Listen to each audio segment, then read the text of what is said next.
मोठ्या प्रमाणावर वाहतूक होत असलेल्या कोल्हापूर गगनबावडा रस्त्याचं काम गेल्या कित्येक महिन्यांपासून सुरू आहे. फुलेवाडी बालिंगाम मरळी या ठिकाणी रस्त्याचं काम अजूनही अपूर्ण असल्याचं पाहायला मिळत आहे.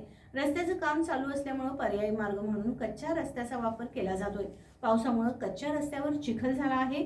या निसरड्या रस्त्यावरून जाताना भामटे येथील रहिवासी SR पाटील यांची गाडी घसरली. या अपघातात त्यांच्या हातापायाला जखम होऊन डोक्याला मार लागला आहे.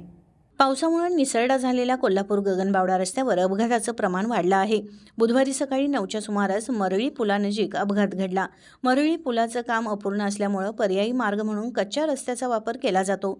निसरड्या रस्त्यावर गाडी घसरून अपघातात जखमी झालेल्या SR पाटील यांना रुग्णवाहिकेमध्ये घालून नजीकच्या धर्मराज हॉस्पिटलमध्ये उपचारासाठी नेण्यात आलं आहे. सध्या एकाच पावसात कोल्हापूर गगनबावडा रस्ता धोकादायक बनला आहे. पावसाळा तोंडावर आल्यामुळं पुलाचं काम लवकर पूर्ण करून वाहतुकीस नवीन पूल खुला करून द्यावा अशी मागणी वाहन चालकातून होत आहे. अपूर्ण आणि दुर्दशा झालेल्या रस्त्याबाबत टीव्ही नेक्स्ट मराठीच्या प्रतिनिधी ऐश्वर्या पाटील यांनी वाहन चालकांशी संवाद साधून प्रतिक्रिया जाणून घेतल्या. तालुका पन्हाळा मरळीच्या पुलावर इथं सिमेंटच्या केलेल्या रस्त्याला 6 इंची खाच खाली पडल्यामुळं खाली कच्चा रस्ता आहे.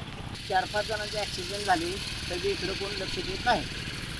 मरळी तालुका पन्हाळा जिल्हा कोल्हापूर हा रस्त्याचा जो कॉन्ट्रॅक्टर आहे तिने अजिबात इकडे लक्ष दिलेलं नाही आणि ॲक्सिडेंटचं प्रमाण इथं भरपूर झालेलं आहे. तर लवकरात लवकर त्यांनी इथं काहीतरी व्यवस्था करावी माणसांची.